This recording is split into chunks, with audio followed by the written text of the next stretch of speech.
Hello, I'm Kevin Vermond. I'm a senior lecturer at Herenga, Waka, Victoria University of Wellington in Aotearoa, New Zealand, and thanks for having me. I'll tell you a little bit about myself. I'm an academic here, and I teach two courses, both of them in the third year. The first one's called Animation and Visual Effects 3, or 301. And the other is a capstone project that the students are doing at the end of their degree program, which is one ambitious project over a whole term. In addition to this, I'm also the director at the Miramar Creative Center. So this is a graduate facility. We have at our center a program in film production, a program for scoring and sound design for film, and a program for technical arts, what you might call digital filmmaking. And this latter program I don't teach into, but I have been involved as a supporting faculty and mentor from even before my time as an academic. So before I joined the university a little over 1 year ago, I was a VFX professional working in a whole range of roles, including I was an effects artist, I was a CG supervisor on Avatar until I took a role as a department head for effects simulation. I continued that for many years, and after delivering many films, I took a role away from production to help shape the performance capture pipeline currently used for the Avatar sequels. So I was working closely with the team at Lightstorm Entertainment, and I did this for a number of years, right up until they started shooting. So for my last bunch of years while I was at Weta Digital, I was part of the Special Projects team. And this is where we did all sorts of interesting things with real-time tools, mostly Unreal Engine, including VR experiences. We did mobile apps to support on-set visual effects, and we did special venue projects, real-time visuals for special venues, and in-camera VFX with LED panels. During those last years, I started getting involved with this university as a representative of Weta Digital. Going all the way back to 2016, I helped them set up their first mocap volume, an 8-camera system that was about, like a $20,000 kind of setup at the time. That's US dollars. Since that time, the university has really grown their offering in this area. So much so that about 4.5 years ago, the university opened the Miramar Creative Center and made an expanded motion capture or performance capture capability. And we've expanded on that just a little bit each year since then.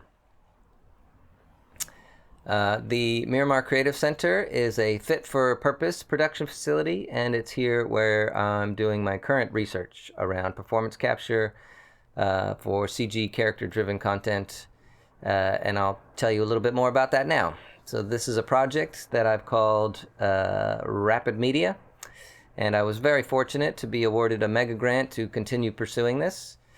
The general idea is we want to make it easier to bring CG characters to life.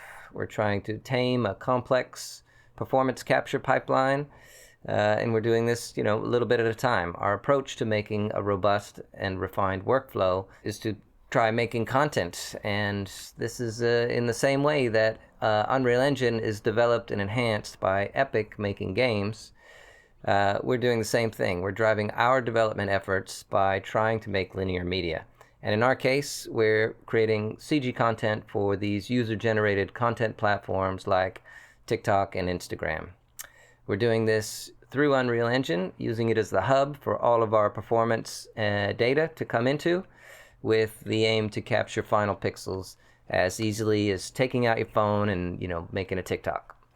Now, realistically, it's never going to be as easy as that, because someone's always going to have to get into a mocap suit.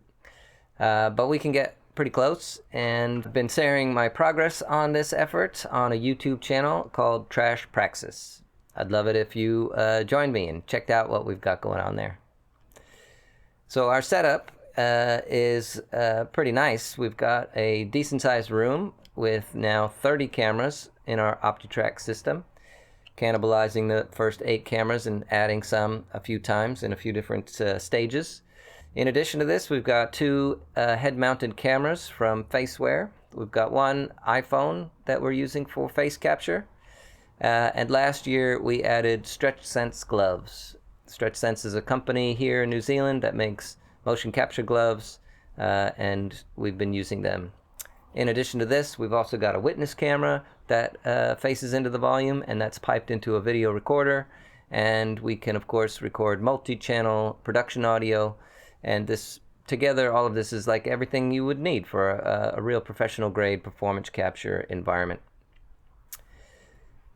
Currently, we have all of our devices triggering from the switchboard, getting the same take name, and we've also got all the time code coming from our audio recorder. It's coming everywhere except into our iPhone. We're waiting for one of those tentacle devices, back-ordered, and supply chain issues and stuff. Running our setup today with all of these devices is, not trivial. And this is really where our work is for this project, is to make it more robust and more straightforward. Now, there are a few academic outcomes from this effort. One of them, one of the biggest, is it's creating a fantastic teaching environment. We're working directly with students on this pipeline, students from both computer science and from the design school.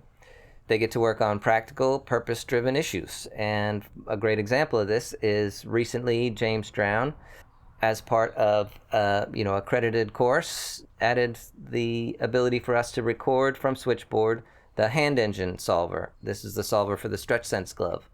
Another student, Jim Gao, recently made this character with a performance-driven cartoon face as part of a summer scholarship program.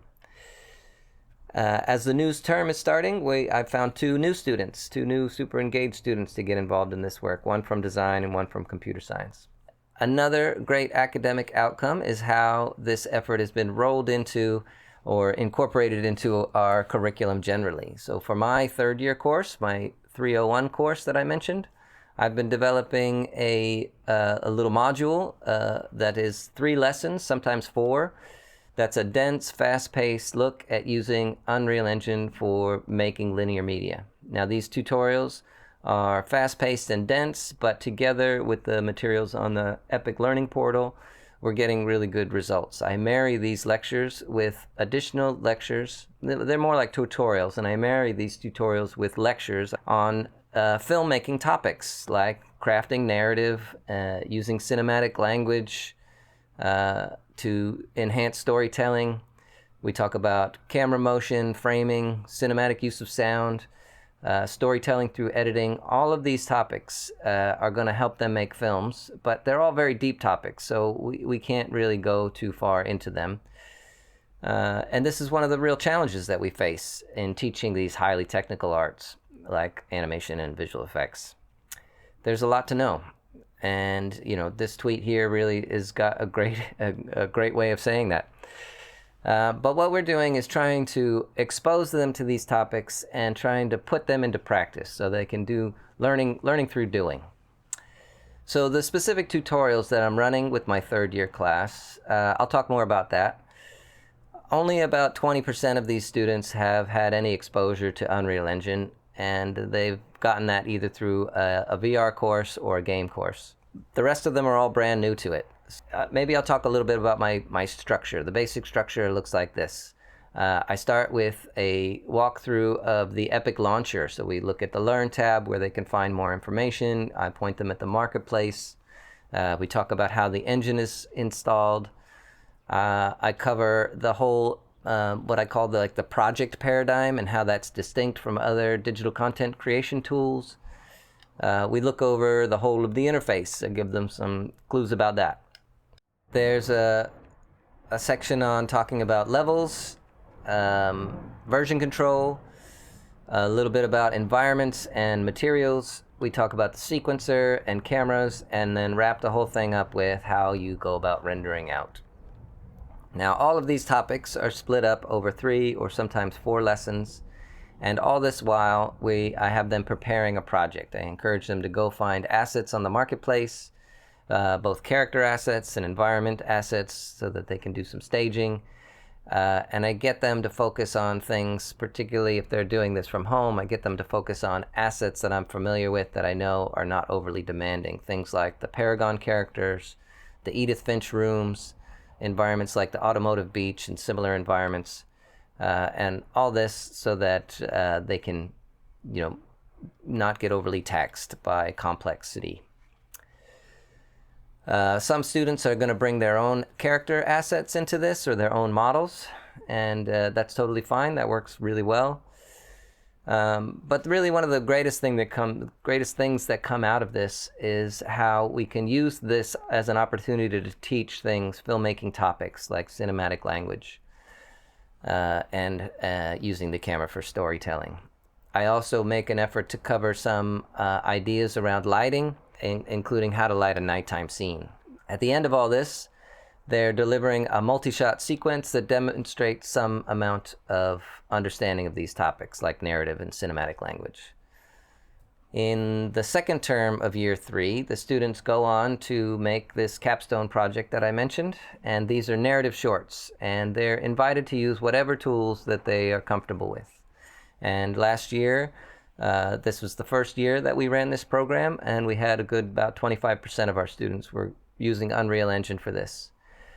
2 of them opted to use the motion capture volume. Actually 3 of them, I think, opted to use the motion capture volume at the Miramar Creative Center.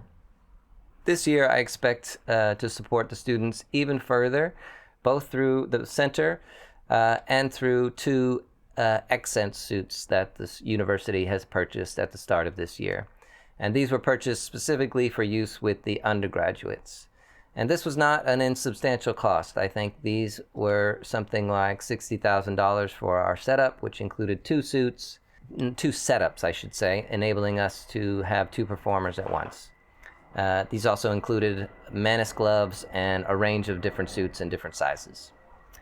And this whole purchase really demonstrates the support our university has for this kind of work. Now, choosing inertial suits for our undergraduates was really the best choice in this instance, because at the campus where these students are studying, we don't have an opportunity for a dedicated installation. There's not really space for it.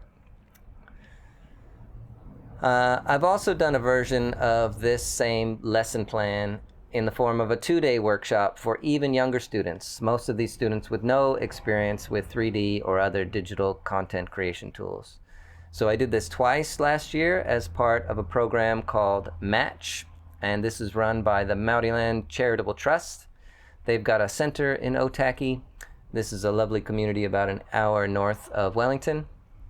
And there they host an annual film festival, an indigenous film festival called the Maoriland Film Festival. So this match program is something they do in the other part of the year. And the students here are coming from all around New Zealand to take part in what they call a creative industry intensifier. This is a multi-week training program, and it gives them access to creative technologies and industry mentors, and this whole experience is leading these students towards further education and rewarding careers. The approach and structure that I described up there was working pretty well. There was a little bit more use of me prescribing particular assets for them to use. But overall, I think it was a real success. These students, some of them have continued to use Unreal Engine as part of their storytelling toolkit. And we plan to continue offering this kind of workshop and building on it. The last academic outcome that I'll mention in relation to this work is what we're doing with the Master of Design Technology degree. This is the degree that we're delivering at the Miramar Creative Center. It's a 1-year intensive degree program staffed with former VFX industry professionals. And in this degree program, the students are learning compositing, simulation and proceduralism, and they're using Houdini and Nuke, and there are deep dives into lighting and animation. And this degree also finishes with an ambitious capstone project This one is made in groups of 5 to 8 students. And for the last 2 years, we've had students using Unreal Engine to make their films, taking advantage of the pipeline and lessons that we've been developing. Here are some clips of the work that these students have done.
I'll wrap this whole thing up here.